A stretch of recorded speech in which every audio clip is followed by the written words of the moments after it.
Well, hello and welcome again to another edition of Digging Deeper. I hope you are having a good week and I hope things are going well.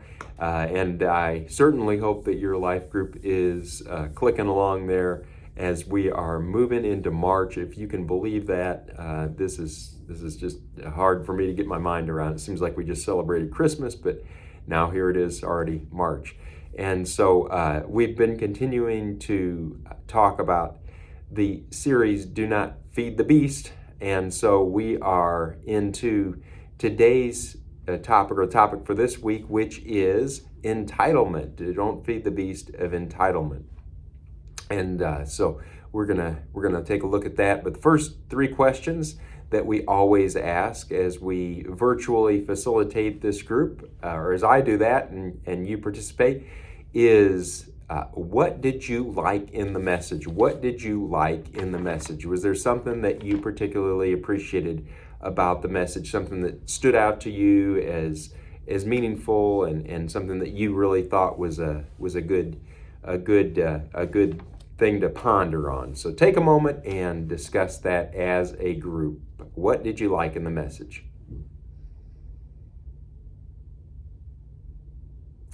All right, second question. What did you disagree with in the message? What did you disagree with in the message? Was there something in the message that you thought, I don't know if that's right or not, that didn't sound right, that didn't make sense?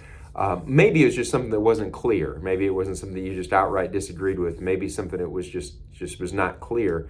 Well, what a wonderful time for you to be able to sit with the members of your group and talk through that and try to figure out or get a little more clarity on that. That is the beauty of having a group. And so ask that question, raise that, because if you have that question or that point of contention or that point of lack of clarity, it may be that somebody in the group has that same exact question and they're just not brave enough to say it. And it may give an opportunity for both of you to come to a better understanding. And so, or all of you to come to a better understanding. So what did you disagree with in the message? Pause the video and see what you come up with. All right, third question. What do you remember the most from the message? What do you remember the most from the message? Was there something that was particularly memorable, something that stood out to you more than anything else? It could have been the bottom line, but it may have well been some other piece of it. So share that, because it might have been something that somebody else in your group missed, and it's just a great opportunity for you to be able to talk through that and discuss that and bring that to everyone's attention. So pause the video and answer the question, what do you remember the most from the message?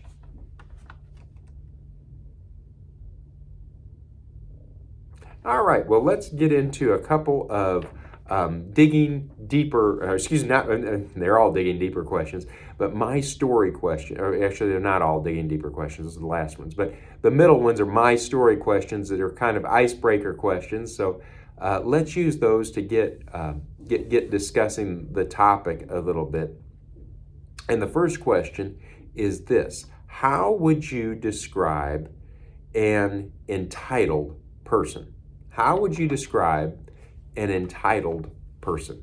Now, pause the video and then discuss that as a group, and we'll come back and take a look at that. Well, I'm not exactly sure how you describe an entitled person. You've probably run into some people that you would classify that way. But I think a lot of times we think of an entitled person as somebody who thinks that everybody owes them. Everybody owes them something because for no good reason sometimes. They just believe that they are others are obligated to give them what they want. And of course, that is never a good thing to see. You never want to work with a person who is entitled, and you never want to try to interact with somebody who is entitled, because when you do, it's almost like they are always thinking, well, you owe me this, that, and the other thing. And there's not a lot of gratitude often there. There's not a lot of appreciation. It's just, what can you do for me today? So, maybe you've run into that kind of person, and it is not the kind of person that we aspire to be typically when we encounter it. Although there may be many episodes of entitlement in our lives that we're blind to, even though we can see that in other people, right? All right, well, is it right to feel entitled at times? Why or why not? Let me ask that question again. Is it right to feel entitled at times? Why or why not? Pause the video and see what you come up with there.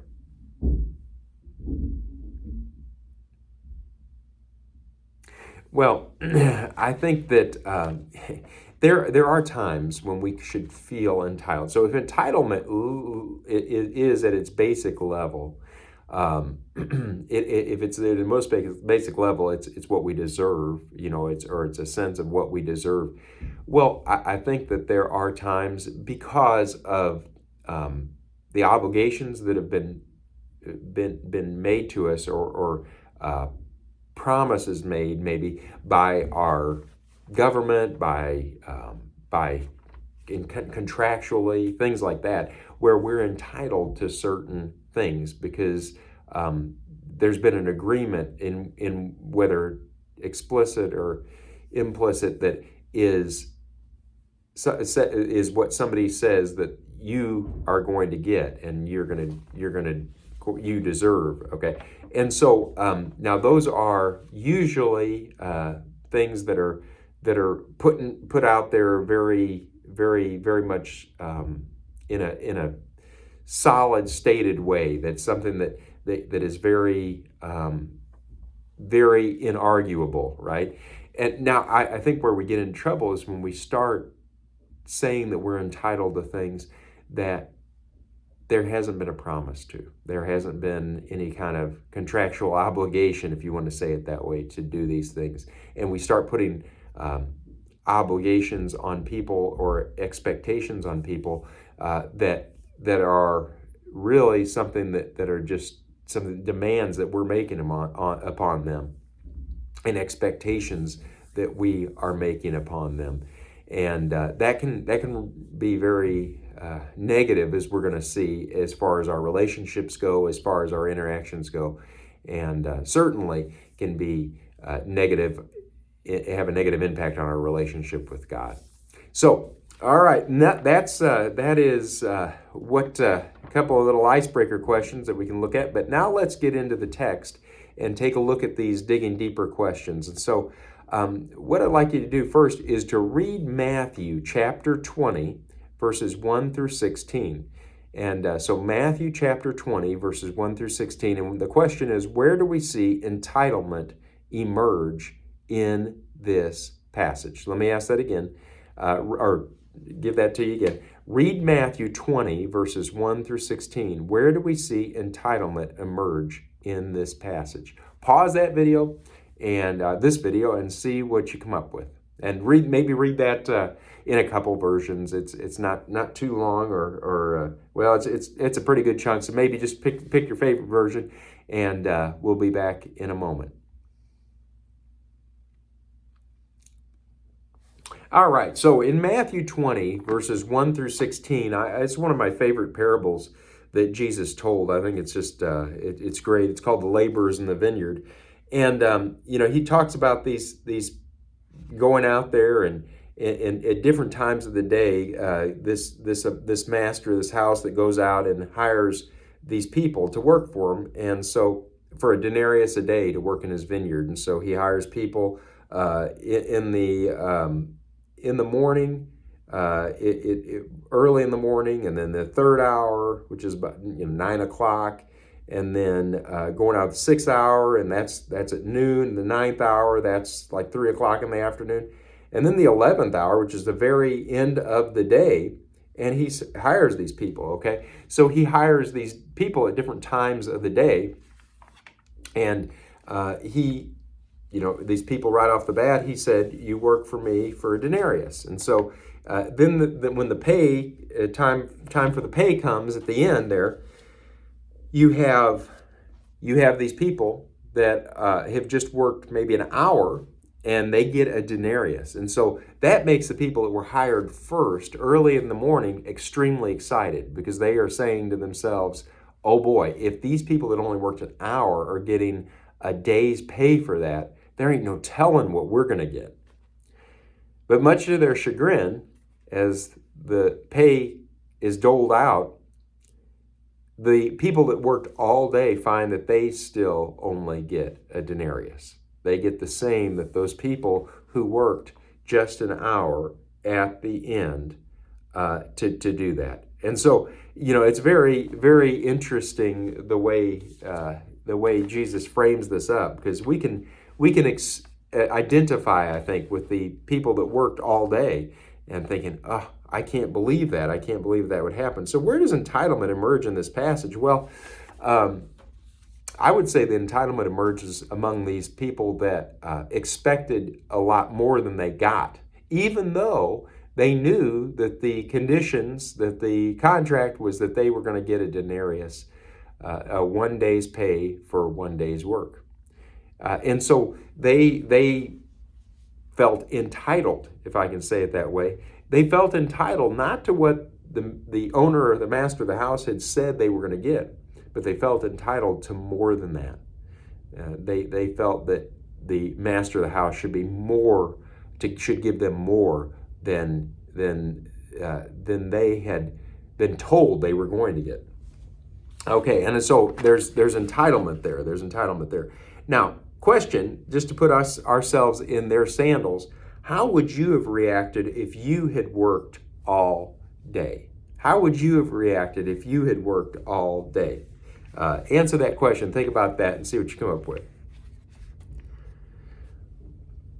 Well, I've got to be honest. I think I would have a lot of feelings of unfairness. I would be maybe ticked off, frustrated, because if I'd worked all day, I think I would have had those feelings of entitlement as well. I mean, I think they're understandable, these, even if they aren't right, these people had agreed to work for a day. But if I had agreed to work for a denarius for a day, and got paid at the end of the day a denarius, but saw people who'd only worked just a few hours, or in some cases 1 hour, getting paid that same amount, I would think that would be a very difficult pill to swallow. And so maybe you feel that way too. I think that we might have some feelings of unfairness and frustration with that. Next question. Where is grace visible in this passage? Because I think this is a parable about grace. This is a story really about grace. So where is grace visible in this passage? Pause the video and see what you come up with. Well, I think that grace is visible because the people that worked only an hour, there's no way they should have got paid a day's pay for 1 hour's labor. A denarius was 1 day's pay. It was just standard pay for a laborer. And these people just worked hardly at all, and they got paid a full day's pay for that. Did they deserve that? No. They didn't work a day. They didn't deserve it. But they got paid out of grace. It was, in fact, the master uses that word here at the end of the parable, right? It says, am I not allowed to do what I choose with what belongs to me? Or do you begrudge my generosity? So he uses the word generosity, which is a close cousin to the word grace. It's the idea of the master, and in this case, it's obviously a depiction of God here, giving people what they don't deserve, expressing his generosity to people who couldn't possibly earn it, in our case, but who didn't do anything to merit what they got. And so you see grace emerging there. And by the way, I might add this, that there is always, when we talk about grace, there is a scandalous aspect to grace when it comes to the idea that God gives people what they don't deserve, that he gives them things that they couldn't earn and didn't deserve. there is a scandal to that. There is something that is hard for us to swallow about that. And yet, that is the very essence of grace. That is exactly what grace entails. It is God giving us what we don't deserve and couldn't possibly earn. And when that happens, it can always cause us to think, well, that's not fair. But you know, it's not fair. It's grace. It's grace. That's exactly right. And that's what Jesus was underscoring here. Let me ask this next question, and this is more looking at the horizontal aspect of this, but how does entitlement poison relationships? How does entitlement poison relationships? Take a moment, pause the video, and see if you can answer that. Well, you know, entitlement, it does poison relationships. And if you've been around an entitled person, maybe you've been married to an entitled person. Maybe you have had a friend for an entitled person. Maybe you've had a coworker for an entitled person, or a child for an entitled person. When a person expresses entitlement and thinks that they have everything coming to them, they deserve it, I think for one, it breeds resentment, right? I mean, when somebody is constantly going around acting like they deserve to have all this stuff given to them, I think that just creates a sense of resentment toward the people toward whom that entitlement is expressed, right? It erodes gratitude. You know, a person who is entitled, let me say it this way, entitlement and gratitude cannot coexist. There's just no possible way. Entitlement is the antithesis of gratitude. Entitlement says, this is what I ought to have. This is what I deserve. And whereas gratitude is, again, this is related to grace, it's the expression of thank you for giving me something you didn't have to give me. And when we are entitled, we don't express gratitude, whether to God or to others. And that is tragic. It poisons, it just poisons relationships. And then finally, it destroys reciprocity, right? It destroys reciprocity.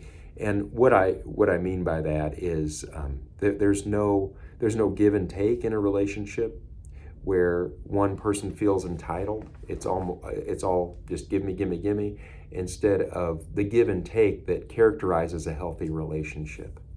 And it's all give, and take, and there's not that reciprocity. So entitlement, if you want to poison a relationship, entitlement is a truly effective way to pull that off. And then last question here is, how can you erase entitlement from your life? Let me ask that question again. How can you erase entitlement from your life? So pause the video, and this is the application question, of course. This is where we get down to how do we actually put our finger on entitlement in our lives, and how do we address that? So pause the video and see what you come up with here.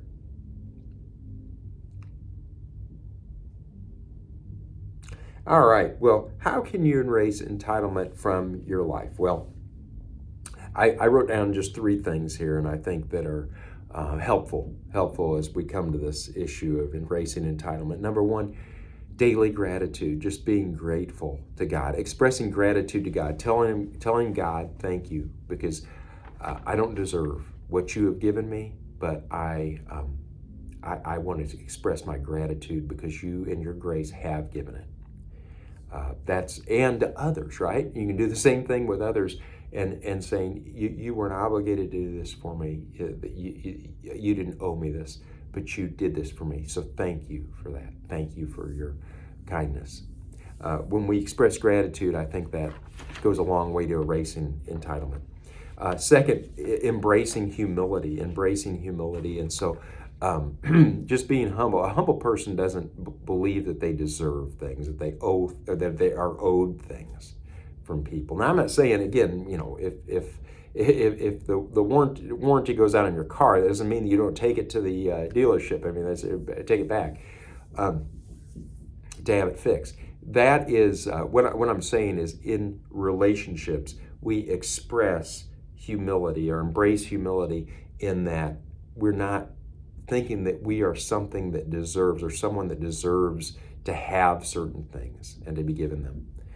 That is humility when we go around and say, it is humility when we go around and say, you know what, I am not worthy of many things that people do for me and that God does for me. And I'm made in the image of God. I have intrinsic worth. It's not that, but it's the idea that people don't owe me. God doesn't owe me. And that's humility. And then finally, to serve faithfully. There's nothing as poisonous to entitlement as service, faithful service. When we serve faithfully, when we just do what is right and attend to what we ought to do, the result is that we banish entitlement because we are focused on what we're doing, not what we expect others or God to do for us and what we think that we deserve from them. So I hope this has been a help. I hope that these are good, has generated some good discussion, maybe some things we don't think about too often. But let's close in prayer, and we'll see you next time for another Digging Deeper. Father, thank you so much for your word. We thank you for your grace. We thank you for this parable of grace that we read today about how you so generously bestow blessings on us that we would never deserve, that we should never have. But you do it out of your grace. And so, Father, thank you for that. Thank you that you don't give us what we deserve. You give us what we don't deserve. And that you deal with us on the basis of grace. So, Father, would you help us to deal with others with that same grace? And we pray that you'd banish entitlement, that spirit, that attitude that everybody owes us something, that you owe us something, from our hearts. Thank you for what you did in sending your Son for us. In Jesus' name we ask it, amen. All right, well, listen, you have a great week, and we'll look forward to seeing you again, and take care. Bye-bye.